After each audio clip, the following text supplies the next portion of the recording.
Buenos días. En este video vamos a comentar aspectos que hacen a la documentación técnica de un proyecto de estructuras de hormigón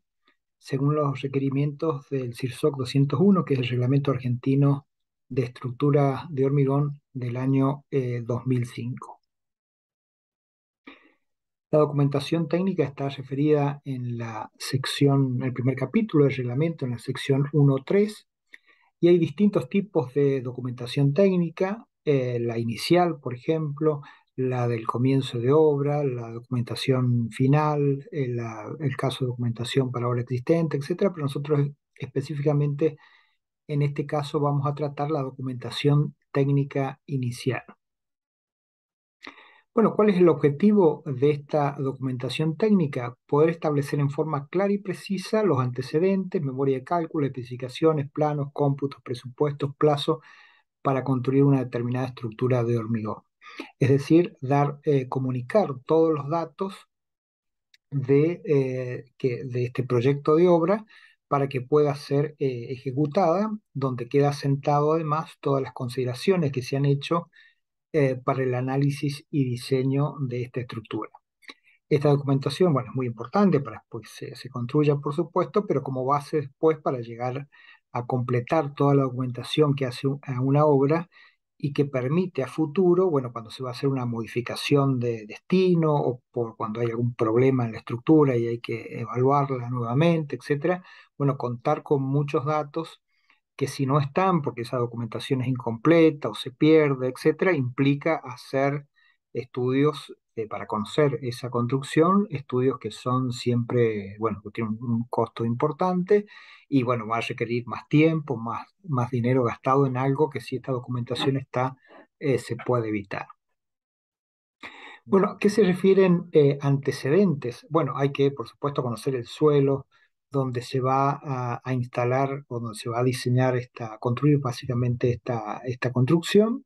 Hay que ver también análisis químicos del suelo por si tiene elementos que puedan atacar los materiales con que se va a construir esa edificación.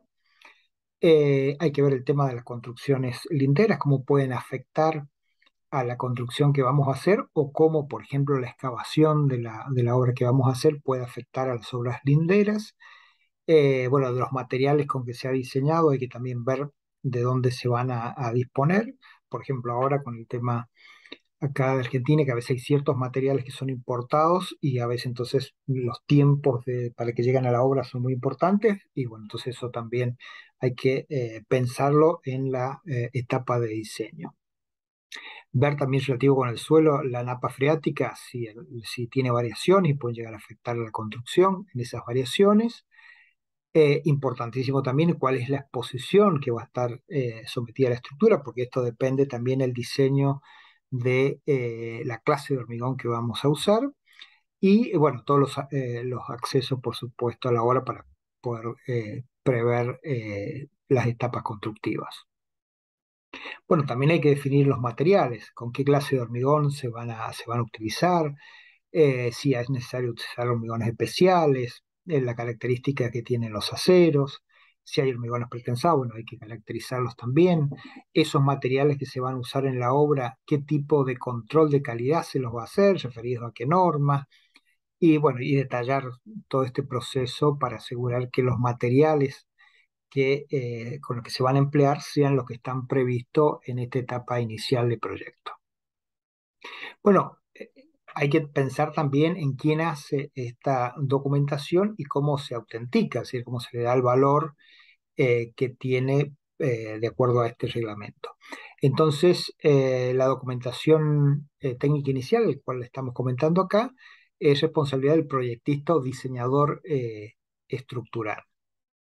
que es el que la puede hacer y certificar que esa documentación, bueno, es la que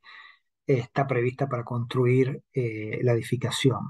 Pero luego debe ser convalidada por el director de obra. El director de obra, recordemos que en este reglamento es la autoridad máxima y el que pudiera cuestionar o si podría determinar algún error en esa documentación técnica inicial. También tiene que ser aceptada por el contratista principal. Y en cuanto a la autenticidad de esta documentación, bueno, debe tener la firma del director de obra y la conformidad del comitente. O sea que todas las partes tienen que tomar conocimiento de cuál es esta documentación inicial, pero bueno, el máximo responsable, de acuerdo a este reglamento, es el director de obra. Bueno, hay que, también esto que decíamos, es importante que esto se conserve, entonces toda esta documentación, por eso es que se pide, bueno, por supuesto, una copia para la autoridad fiscalizadora, otra, por supuesto, para que quede en obra, para que también se pueda ser consultada para todo lo que tiene que ver con la ejecución, y una que tiene el director de obra para que se archive, por supuesto, el profesional que el diseñador estructural también tiene que tener una. Bueno, y ahora pasamos a la memoria de cálculos, que es básicamente un documento escrito y gráfico donde, bueno, se define cuál es el proyecto estructural para que pueda ser construido. Entonces, es una comunicación que vamos a hacer a otra persona, ya sea el director de obra, bueno, y todas las personas que en obra intervienen para construirla, para ejecutar ese proyecto, y además para la autoridad de fiscalización, o sea que siempre escribimos o dibujamos para que otra persona pueda entender lo que nosotros queremos que se construya. Y específicamente dice el reglamento que su contenido y presentación deben ser tales que los cálculos puedan ser reproducidos por terceros, y bueno, y debe incluir lo que ahora vamos a comentar. Pero básicamente no tiene que ser tampoco ni un libro de texto con grandes detalles de toda la información, y tampoco algo tan escueto que uno no pueda saber cómo se llegó, por ejemplo, a tal definición de armadura por una determinada sección. Bueno, la memoria de cálculo empieza con una carátula donde debe estar identificado, por supuesto, cuál es la obra, la ubicación, el propietario, y después, bueno, los datos, por supuesto, del profesional que hace, que es el responsable y que firma como responsable de diseñador estructural. Después, dentro de esta introducción, también tenemos que, perdón, iniciada la introducción, que es la primera sección que aparece en una memoria de cálculo, bueno, hay que hacer una descripción bueno, de la construcción en general y del diseño estructural en particular, es decir, qué se propone como diseño para generar. Entonces, bueno, se han adoptado, por ejemplo, vías casetonadas, o se han adoptado pórticos de hormigón armado en una dirección, muros de mampostería encadenados en la otra. Bueno, hacer una descripción general de las cargas principales y las estructuras que se han diseñado para soportar esas cargas, igual con el sistema de fundación. También, por supuesto, hay que indicar cuáles son los reglamentos con los que se van a trabajar, qué materiales se van a usar para las distintas partes de la obra y, como decíamos, cuál es el proceso de control de calidad, identificar la vida útil de la construcción. En el reglamento están previstas especificaciones para 50 años, si no es esa la edad de vida útil, bueno, hay que especificar otra o sea, otras condiciones para tanto en materiales como forma de ejecución, etcétera, para poder llevar esa obra. Después, entonces, que hemos una descripción general de la obra y sus materiales y demás características particulares que pueden dar una idea más general de cuál va a ser la estructura de hormigón armado que vamos a diseñar, pasamos al análisis de carga. En el análisis de carga, dice el reglamento, hay que poner las hipótesis de carga que se han considerado y las combinaciones. Esta información conviene darla en tablas, perdón, entonces cada una, por ejemplo, cargas muertas, cargas vivas, bueno, se presenta en una tabla, como vemos acá, cuáles son las consideraciones que se han tenido para llegar a la carga, por ejemplo, D, o a la carga L encubierta que está indicada acá. Y después, de acuerdo al reglamento que estamos considerando, en este caso el 201, se plantean las combinaciones de cargas, bueno, para fijar justamente cuáles van a ser las demandas máximas, en este caso, para hacer el diseño por resistencia. Recordamos también que hay que hacer las combinaciones de carga para evaluar estados de servicio, en el caso, por ejemplo, que se quieran calcular flechas mediante el procedimiento de comparación con una flecha admisible. Si no, el control de flecha se hace, bueno, como está en la tabla 9.5a, dando una cierta rigidez a vigas y losas. Y después viene el análisis estructural. Entonces, tenemos las cargas, tenemos que hacer una propuesta de modelo estructural, por ejemplo, para pórtico, para vigas continuas, para losas armando direcciones, etcétera. Bueno, hay que definir cuál es el modelo estructural adoptado. Si las vigas van a tener, las columnas van a tener, perdón, las losas van a tener continuidad o van a ser simplemente apoyadas. Bueno, todo lo que hace al funcionamiento de la estructura y cómo se modela. Dice también el reglamento, bueno, hay que presentarla en general, por supuesto, la resolución estática del modelo estructural,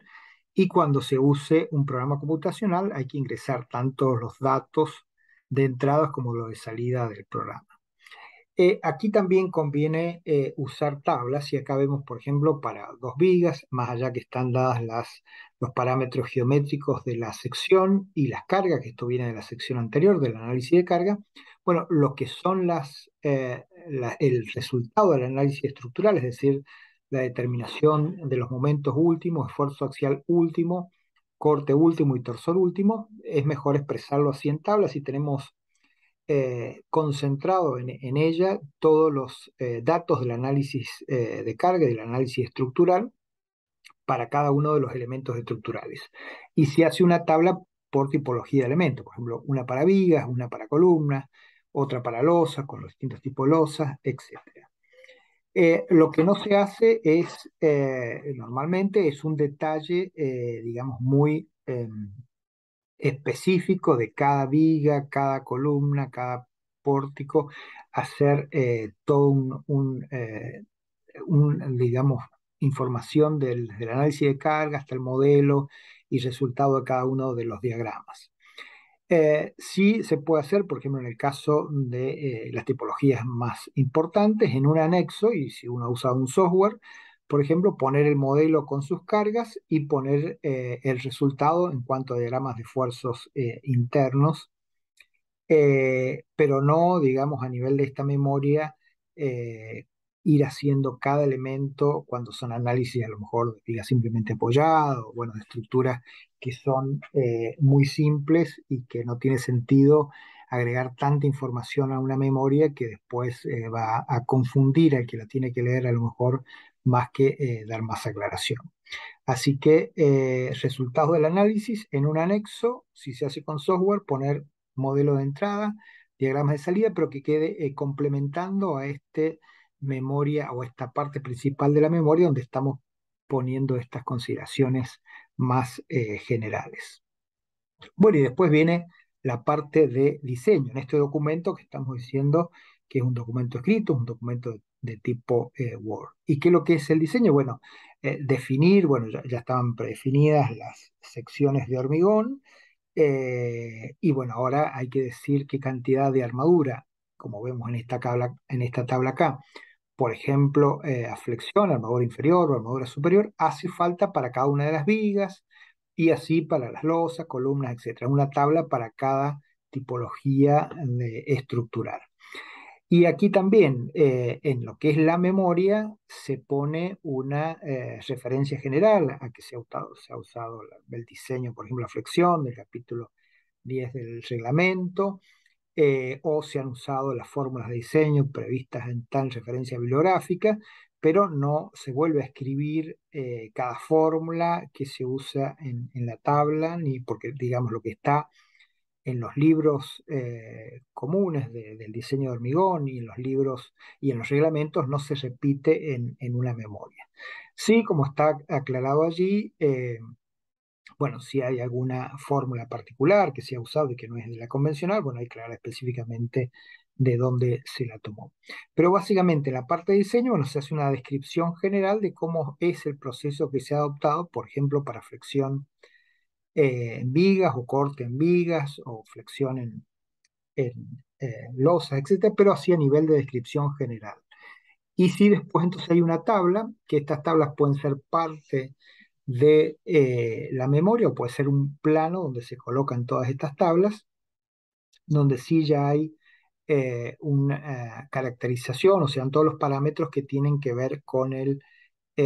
diseño de armadura, como estamos viendo acá en este caso para flexión. Ya, entonces, esta tabla continúa de lo que ya vimos recién, de identificación de los parámetros geométricos de la viga materiales mecánicos, del análisis estructural, y ahora se complementa con el tema del diseño a flexión y en el caso de viga también con el diseño a corte.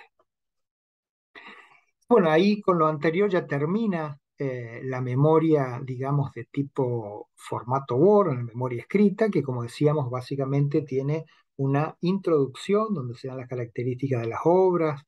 de los materiales a emplear, del diseño que se ha previsto para esa construcción, etcétera. Después se hace un análisis de carga con el uso de tablas, un análisis estructural con el uso de software posiblemente, con resultados y datos en un anexo, pero con tablas también que pueden ir en un plano aparte, y se complementa con el diseño, que bueno, es parte también de las tablas recién mencionadas, donde uno especifica finalmente bueno, las armaduras que se usa para flexión y corte, por ejemplo, en el caso de la viga que estábamos analizando. Y ahora toda esa información escrita se complementa con planos y planillas. Bueno, la planilla es la que estuvimos viendo recién, donde está el análisis de carga, donde planillas para el análisis estructural y el diseño, que es lo que recién veíamos. Y ahora entonces, ¿qué va en los planos? Bueno, dice el reglamento en esta sección 1.3 del 201 que los planos deben tener la medida de los distintos elementos estructurales que constituyen la estructura de hormigón y sus armaduras. Bueno, sí, hormigones pretensados, hay que tallar específicamente parámetros relativos a esa tipología estructural. Bueno, hay que completar con planos de arquitectura, por supuesto que son un complemento, o el plano de estructura es un complemento del plano de estructura. Y bueno, planos de instalaciones complementarias, que puede ser, por ejemplo, planos relativos al sistema de encofrado. Bueno, ese plano va a tener un rótulo que dependerá de la autoridad de fiscalización que va a tener esta edificación. Y bueno, generalmente junto al rótulo hay, por ejemplo, el listado de materiales y una serie de notas que tienen que ver con algunas características constructivas generales. Después está, bueno, el plano estructural propiamente dicho. Fíjense en este caso, bueno, está la losa identificada, en qué direcciones están armadas también. Está también el espesor de la losa en centímetros y está la armadura que hay que colocar en dos direcciones. Entonces queda una información sintética y clara de cómo se arman estas losas. Están las vigas que tiene su identificación y también tiene su dimensionamiento. En este caso, 25 de ancho por 50 de alto en centímetros. Y bueno, están las columnas que no tienen ningún agregado de información más el que vemos allí. Entonces, como plano debe estar el plano, por supuesto, de estructura general con la identificación clara de todos sus elementos estructurales. Y después ya teníamos la planilla de columnas, por ejemplo, que decía, bueno, cuáles eran los parámetros geométricos, mecánicos para esta columna, el análisis de carga, análisis estructural, y finalmente el dimensionamiento de esa columna. Eso está planillado, pero para la construcción es mejor tener información de tipo gráfica. Entonces, por ejemplo, acá cada columna está identificada y dice, bueno, estas columnas, según en qué parte de la estructura se encuentren, qué tipo de armadura tiene, qué tipo de estribo, cuáles son sus dimensiones, bueno, distintos parámetros geométricos que permiten su construcción. Después, por ejemplo, en este plano, bueno, está la viga con su armadura a flexión y su armadura de corte, y sobre, tanto en la parte superior como inferior, se encuentran los detalles de esa armadura, donde, por ejemplo, acá esta armadura inferior son 3 Fidel 12, que tiene una longitud de 1188 centímetros. Está acotado perfectamente esa armadura. Lo mismo si hay que hacer acá Bueno, el traslape de armadura, bueno, está identificado acá la longitud, el anclaje también, de cómo termina esta armadura también está identificado. Lo mismo con los estribos, está dada la medida que tiene que tener el rectángulo que forma el estribo, y a su vez está dada la longitud que tiene que tener. Esto es para lograr que se ejecute el anclaje con la dimensión que tiene que tener. Así que bueno, esto es lo que hace a una memoria de cálculo que tiene una parte escrita, como decíamos, una introducción, un análisis de carga, un análisis estructural y un diseño, que se complementa con planos de las estructuras y todos los planos de detalles, en este caso de armado, por ser una estructura de hormigón armado, que permita en obra poder ejecutar cada parte de la estructura sin tener que realizar ninguna consulta particular. O sea, la idea es que con esta documentación sea suficiente para que el constructor, los armadores, etcétera, puedan ejecutar la estructura y sea totalmente claro cómo hacer cada una de las partes. Es decir, es una comunicación que el ingeniero hace bueno, a las otras personas que van a ejecutar la obra, a los que van a dirigir la obra, a los que van a fiscalizar la obra, y por lo tanto debe tener la suficiente claridad para que esa comunicación sea totalmente efectiva. Como decíamos, también cualquier persona, bueno, relativa al área y que quiera hacer una revisión con la información que está en la memoria, en planos y planillas, debería poder llegar con las fórmulas convencionales a cualquier, por ejemplo, sección que sea determinado de armadura en una viga, columna, etcétera. Entonces tiene que tener ese nivel de detalle, pero tampoco que sea una información excesiva de un montón de números, por ejemplo, salidas de computador, etcétera, que, como decíamos, conviene que esté en un anexo para dejar la memoria, principalmente la parte escrita,